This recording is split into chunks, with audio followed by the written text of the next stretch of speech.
Hey, everybody. So, you might have heard about a little tit for tat spat between David Eby and Danielle Smith, the Premier of Alberta and the Premier of BC. They're going toe to toe about pipelines. So, I'm going to get into all that in just a second. But before I get started, if you're new to my channel, I just want to say I used to work for the mainstream news for about 20 years. I was a control room newscast director. So, I worked in the control room and I was the person sort of cutting the cameras and calling the shots as you watch the 6 o'clock news. I got fired when I started to question and ask the producers and management why we were reporting such bullshit during COVID. That got me fired. That's my claim to fame. So now I YouTube and I just talk about current events and my personal opinion and commentary about subjects going on in the news. And today I am going to talk about the pipelines. I guess you can guess, like I live in BC, how many pipelines do we have up and running? Find out at the end of this video. I'm sure you can guess. I'm sure you can guess how many are active and how many are sitting there doing nothing. Well, look, there has been a lot of discussion about resource development in our province, including LNG and other major resource projects.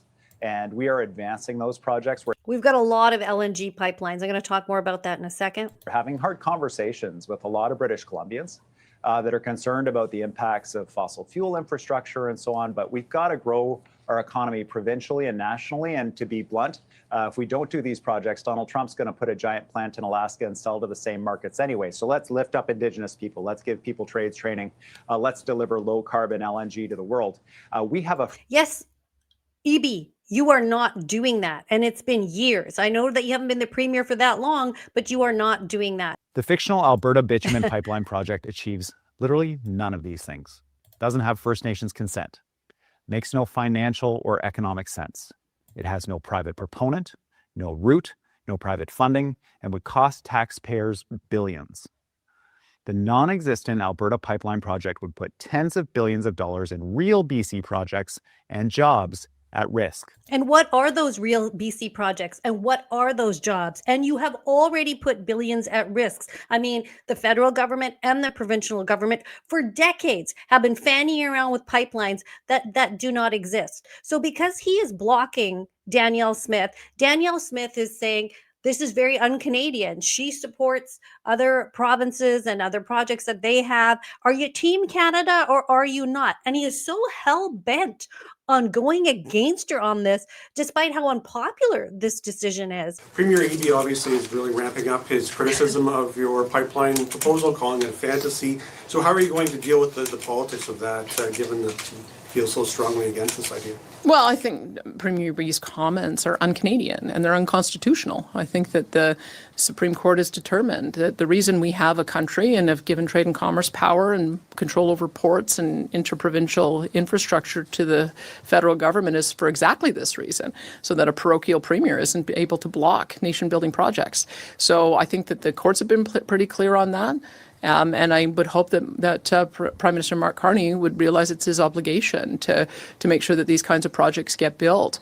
When you look at the value of bitumen, we believe that this project, if we could build it at 1 million barrels a day, even at today's prices, that would generate $20 billion a year for the Canadian economy, of which I think would be excellent. But the problem is, I'm going to sort of play here on both sides, is that it would take years. It would take several years to get this pipeline built, the one that she's talking about, and there's no clear plan for that yet, or no clear route. But I'm all for that. Build the damn thing. I mean, I have no problem building the darn pipelines. I mean, I think that it is designed to transport oil and gas and LNG and where that's what it's meant for. So we have a lot of land. I mean, we're a big country. We have the land. If you're going to use part of the land for something like this to fuel the economy, to keep us, we need this stuff. We need this. I mean, as much as you think we don't need petroleum, oil, and gas, we need it. We cannot go electric. So somebody might look at something like this and think, well, this is very unappealing. But we have got a lot of beauty in nature and we have a lot of land. And if we can use some of the land, I think it's better to use it like this than put it in a train.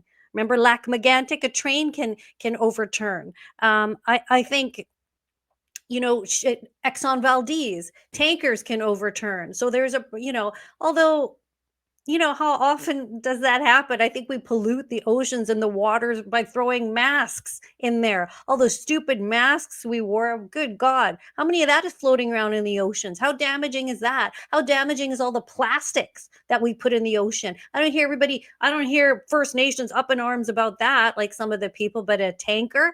I mean, come on. But okay, you don't want a tanker? Put it in a bloody pipeline. That's why we have pipelines, and we have a lot of LNG pipelines here in BC. So I personally don't have a problem with it. But the thing I was going to say is it takes decades, it takes a long time to build these damn things, and I think that that's good for the economy and good for jobs, but use it. Use the pipeline. In BC, do you know what's happening? We're not using the damn things. How many bloody pipelines are on deck here? And in BC, we sort of have a big hankering for LNG, liquefied natural gas, because I guess that's supposed to be a cleaner gas. Well, get on with it, because you still ain't doing anything about it. So I read a couple of articles, and I just want to show you this one from the Vancouver Sun. This article is from May of this year, and it's kind of, the headline is LNG in BC falling behind? Well, no shit. Yeah, it is. We've got the Kai Lasims LNG project, which is backed by the Niska First Nations. So is that up and running? No, that is not. Like, that one is still fanning around with permits and administrative decisions. Then you've got LNG Canada. The most advanced is LNG Canada in Kitimat. It received a shipment of imported liquefied natural gas in April of this year to use in testing equipment. It expects to be producing its first gas for export within a few months. So this isn't even up and running. So construction on the $18 billion LNG Canada plant, a joint venture of Shell Canada, Malaysian state-owned Petronas, PetroChina, Mitsubishi Corp, and Korean Gas Corp, started in 2019, along with its associated $14.5 billion Coastal GasLink pipeline, which is owned by TC Energy. I find it interesting that this is a joint venture with a lot of Asian companies.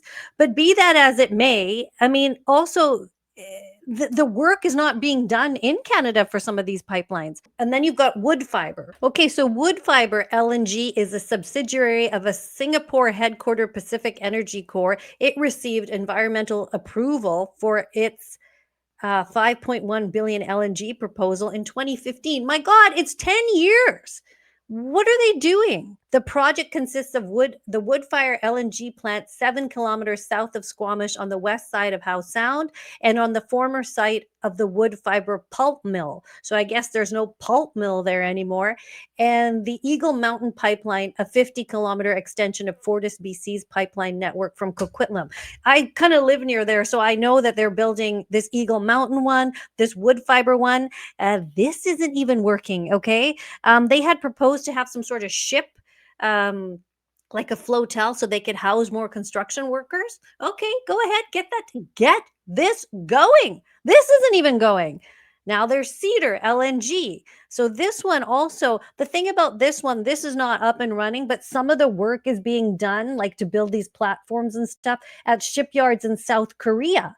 And then they'll transport it to here. And that expected completion date is 2028. So that's Cedar LNG.